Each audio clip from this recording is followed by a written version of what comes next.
Oh boy, have I got a treat for you guys. We've got the OG, the Hausa Pro himself. He hasn't come back to the game, but this game's a little, how old is this game now? This game was played a little while ago, and I had it saved in my recording section for a couple of months now. And yeah, this guy is one of my favorite players to watch. He is the Hausa King. This is the guy that was doing the FI stuff into the Red Fulani cattle, into the Habbanaya shipment. And I wanted to save this recording for a rainy day, so we'll see how it goes. And he's going up against Kurtaboy as well, currently ranked 3, I believe. Kurtaboy is currently ranked 3, and he's playing as France, very, very strong. And he's going up against the Hausa Pro, the Hausa King, the Hausa FI King, this Chinese player himself. I can't remember his name, what it's converted to in English. But I hope he makes his return. Maybe this game can inspire him to make his return. We've already had Moonsun make his return. He's another fantastic Chinese player. And this Hausa player made this like 20-page document regarding literally about Hausa, the pros and cons, all the different matchups. It was actually insane. All the different build orders. It was so incredibly detailed. So yeah, let's see how this one is gonna go. I hope we're gonna see that classic FI. Where's his decks? He's got a few decks. Hopefully we see that FI deck. I mean, he pretty much plays it every game when he was playing. Okay, there's the deck picked. Evil chuckle, evil laugh, because look, we see he's partial to Dane Guns as well. He's partial to Magadi, but it's these two cards here. The Red Fulani Cattle into the Habbanaya. Guys, any Hausa mains out there, you have to have these two cards in your deck. And you have to have this card in your deck as well, the Yoruba shipment. Like, these 3 cards together are unbelievable. They almost feel unbeatable. This card here, I've seen that go up to like 4,000 influence before, which is just so broken. So yes, you need to send a shipment before it in order for it to get really powerful, but still 2 H4 shipments for like 3,000 to 4,000 influence is absolutely insane, because influence is not like a normal resource. It's not like you're getting 3,000 or 4,000 coin or 3,000 or 4,000 wood. You know, this is a much more valuable resource than that. Imagine you got 3,000 to 4,000 export. Yeah, that's what it's like, influence. But I think influence is better than export. You can only really send export to the consulate. With the Africa civs, their influence, their version of that, they can make mercenaries with it. They can make unique units like the Maigadi or the Yoruba. There's natives from the upgrades, so you can make them. You can make cannons with influence. So influence is way more effective than export. And export is a very valuable resource as it is. So influence is just like insane. And to be able to get thousands worth of influence is crazy. Yes, you can get like 700 influence, 600 influence, 1,000 influence, which is the same as other resource shipments. But these are way more valuable than resource crates. Normal resource crates. But obviously, influence gets exponentially more valuable the higher the age you get, because then you can spend it on more things, and basically everything you spend influence on, shadow techs as well. So there's that to take into consideration. Age 1's going to be 3 villagers and Hausa Kingdom. This is the build we've seen him. He goes for that middle trade post, and we're going to see the Hausa Kingdom. So he's going to age up, and then when this card gets here, it will give him a university and a trade builder. He ages up with the native embassy and tokens of influence. I can't remember. I think that's the Akan age up. Oh, yes. And you can see there, Akan. He's going to buy some Akans. He's got everyone on food right now. We will take a look over at France real quick. Wow. Is he going for... Okay, 4 vills into 700 coin. Doesn't look like he does have a barracks, but I don't see any musketeers or anything out just yet. Oh, okay. He's sending some musketeers here. So probably going to send like 5 musketeers to go siege the trade post here, and then he'll age up with that 700 wood. Probably send 700 wood behind that 700 coin. Ooh, a close little treasure contestation there. Wow, look at that. Akan palm oil already? He sent Akan palm oil that early? Wow. Oh, wait, no. Yeah, that makes total sense. Right. That's why he does that Akan age. It's been such a long time since I've seen it. So the Akan palm oil you saw there, if you guys didn't see that, go back and have a look on the video. He was only gathering food. And so the Akan palm oil splits that food into 50% wood and 50% coin. So if you get like 2,000 food, it gives you 1,000 wood and 1,000 coin. It's such a good, like an unbelievably strong conversion rate. And the way he makes military is with the Akans. And the Akans, when you age up with them, currently, before you send Ganansi, which is this card here, Akans cost influence. So it doesn't take away from any of his main resources. Again, this guy's build order is so genius, and I don't know why we don't have more people doing it. I think I'm going to have to take this up, because you forget how OP this is. You just forget how, like, it's just such an incredible big brain build order, and this guy is such, like, I can't think of the words, you know. It's so genius. And I forgot about this. Look, he's picked up sheep around the map, or goats rather, and he makes 5 Fulani, because people forget Fulani can gather from livestock, and that's exactly what he's doing right now. Fulani archers, whilst gathering from livestock, are worth 2 villagers each. So as long as these Fulani are gathering, there's 10 villagers worth of food gathering here. It's absolutely incredible. And he's not gonna, I doubt he'll use the Sangha cattle. I have seen him do that, but generally you want to save the Sangha cattle if possible. And these goats, look, he got selective breeding. So these goats are gaining a lot of food a lot quicker than usual. So are the Sangha cattle as well. So yeah, this is such an incredible build order. Such an incredible build order. And he'll go for the age up behind this. He'll age up quick with the tech. Keeps this trade post alive, by the way. There's a lot of musketeers here, but there's also a lot of Akans, which have been able to hold. So no gain or loss on either side, really. Kurtboy is an age 3. So there comes, he's aging up with the Berbers.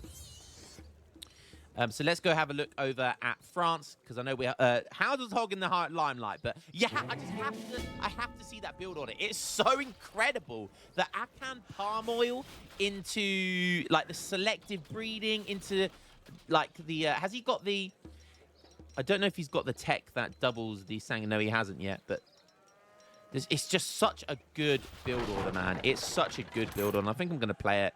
I think I'm going to start playing it a bit. The Africa civs are so fun to play. There's a steep learning curve with them because they're quite different to other civs. But once you learn how to play the African civs, they are so fun. And there's so many different ways to play them. But I really like Ethiopia. You know, they've got that elephant build. You know, I like Akan with the Habbanaya FI stuff. It's so good. It's so fun to watch. Okay, 3 curs have been sent, as has 2 falconets. I think he might have, yeah, so he's building curs. So he's going Musk cur, 2 falcons. Interesting. Ganansi coming in here for Hausa.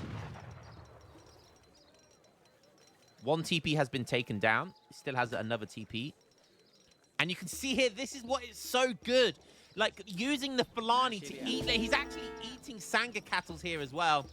And the way, like, it's just so effective. He's ran out of herds. He's basically ran out of herds. So he's using his Sangha cattle as a way of gathering food. It's so good. And he's using the Fulani to do so.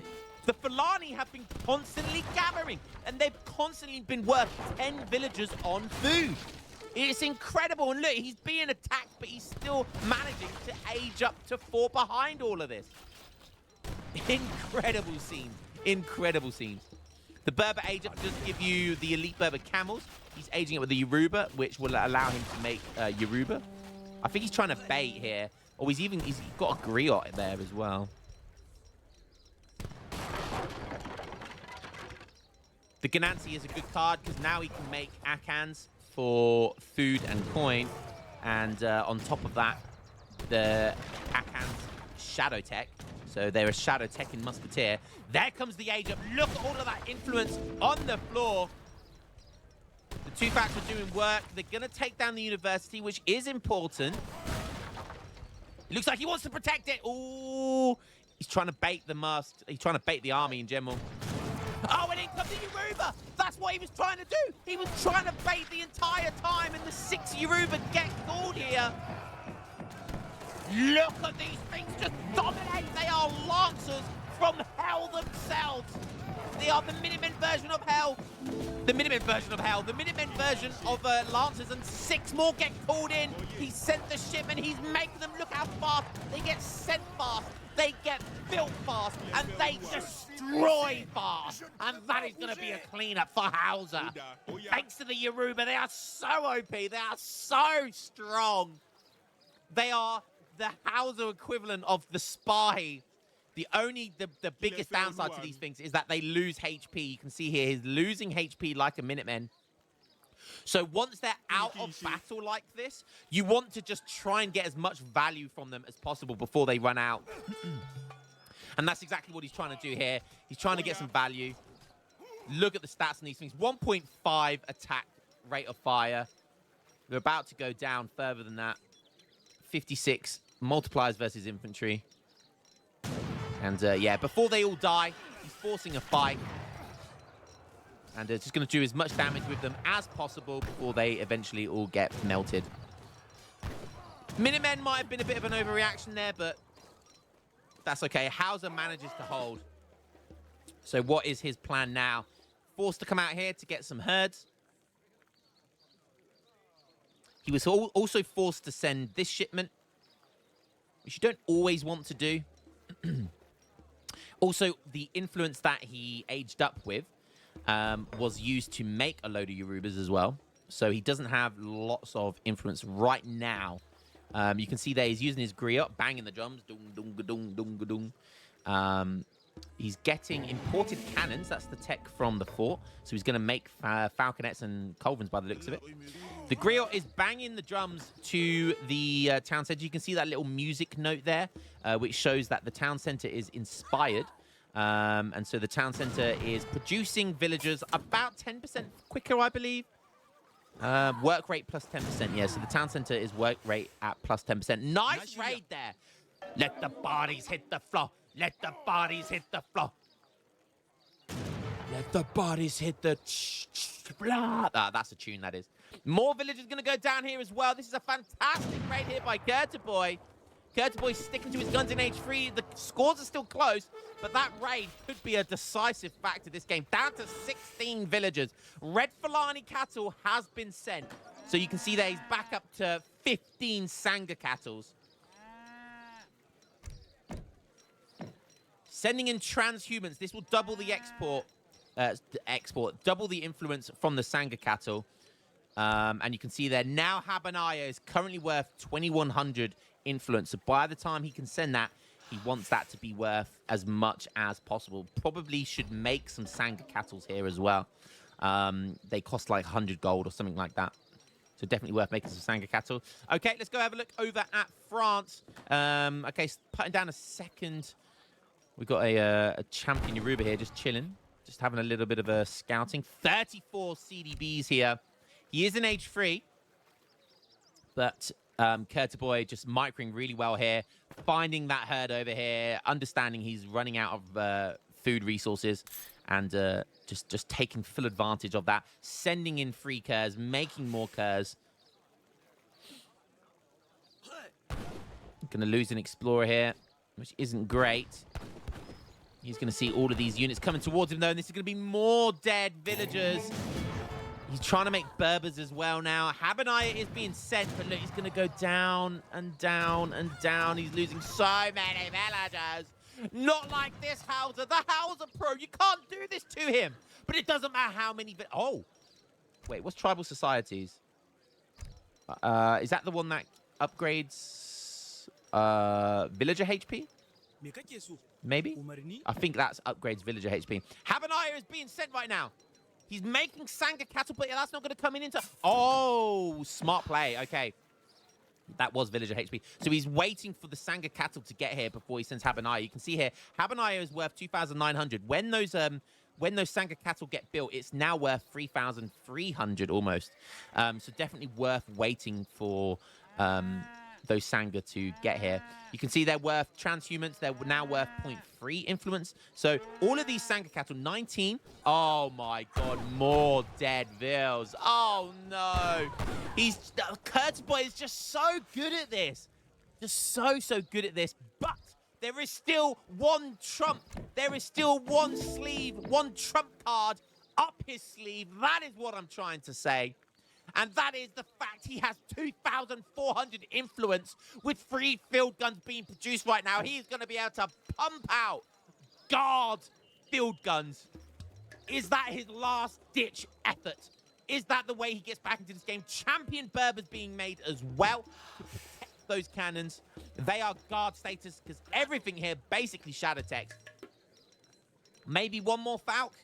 Okay, decides to go for 4 field guns here.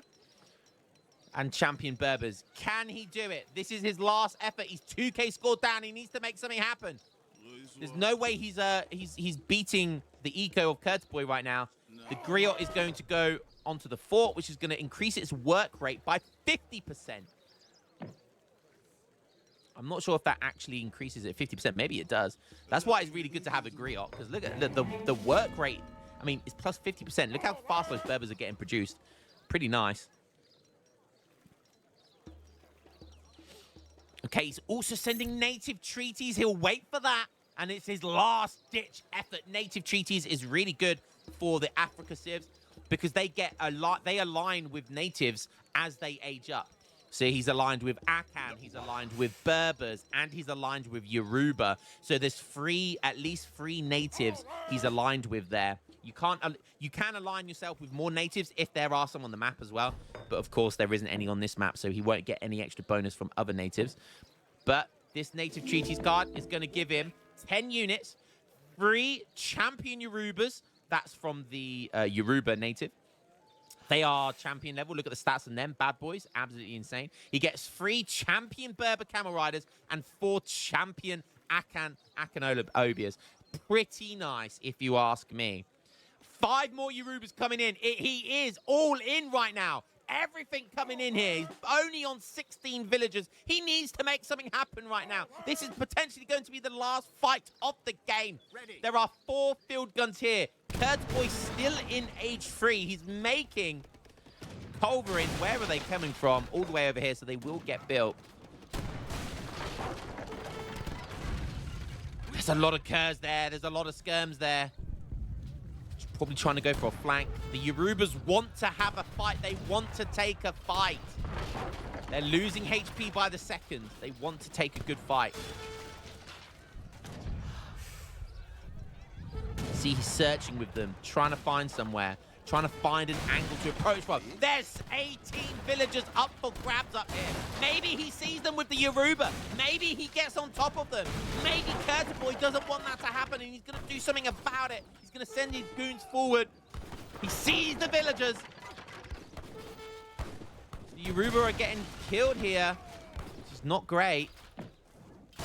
Fortunately, there's like 5 Yoruba's just lost there, but Curtis Boy playing clever, playing the waiting game, which was smart because the Yoruba lose HP, and now he's probably going to find an angle to beat these field guns, which is going to be unfortunate. There's a double whammy! Oh, that is going to be painful. But it's go time. This champion Berbers on top of Curtis. That's exactly what happened. Curtis Boy with the villager pull. Genius play here. But all of these units are guard. They are all age 4 units. Curtis Boy has the mass. The Griot's getting stuck in here, but I think the villagers are just soaking up so much damage. The villager pull, the bounce shot, everything is going on here. But I think the skirmishers are just going to be too much, and all of the bills go down, but at what cost? But more Yoruba coming in, more Yoruba. Maybe, just maybe, there's a glimmer of hope here.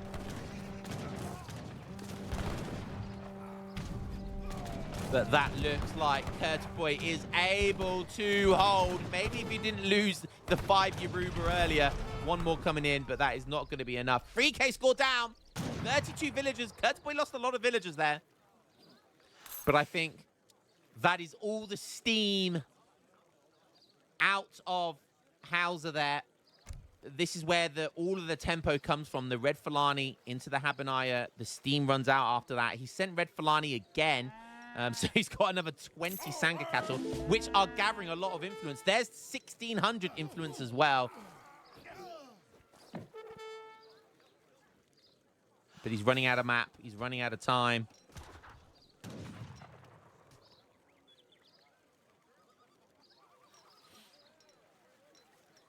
Kurtzboy fishing for more raids.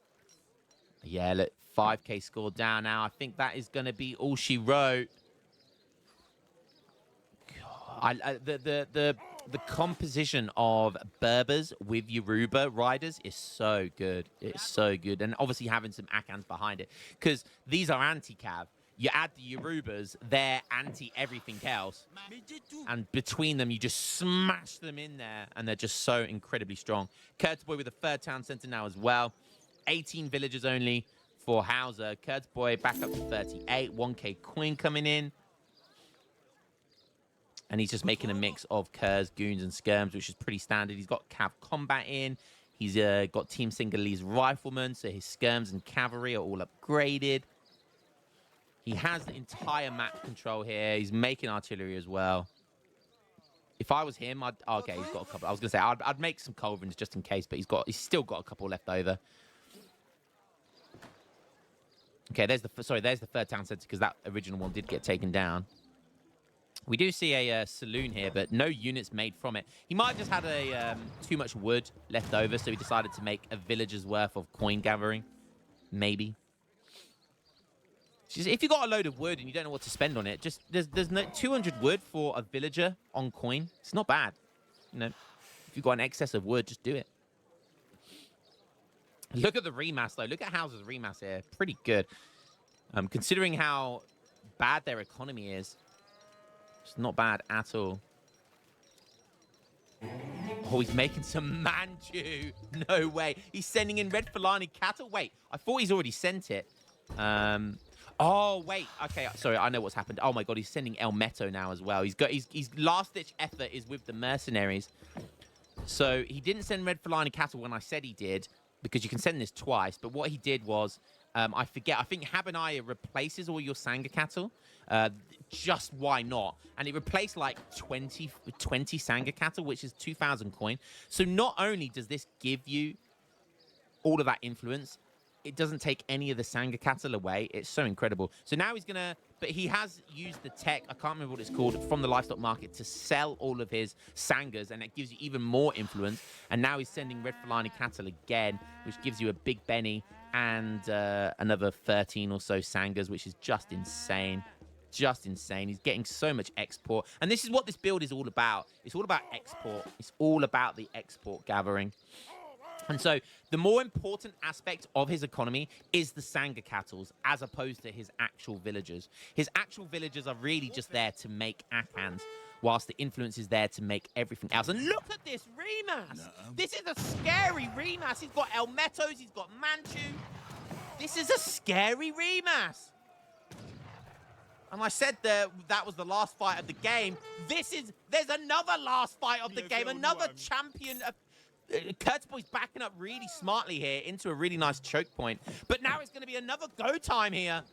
This is such a scary mass. He's got 9 champion Berbers. He's got Yorubas. He's got El Meto with 1,100 HP. He's got Manchus in there as well. Minutemen to the call. Hands off, mummy. I don't know who's going to win, Daddy. Daddy, not the belt, please. Not the belt, Daddy. Kurtzboy, put it away. I'm scared, Daddy. Hold me.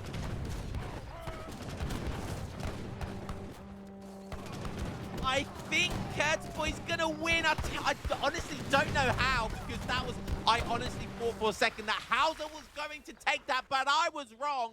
Mr. Rank number 3 taking it against the Hausa Don, the god among men for Hausa players.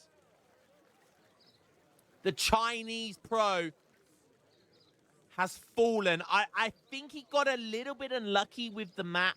Like, the herds on this map can be really, really bad, unfortunately.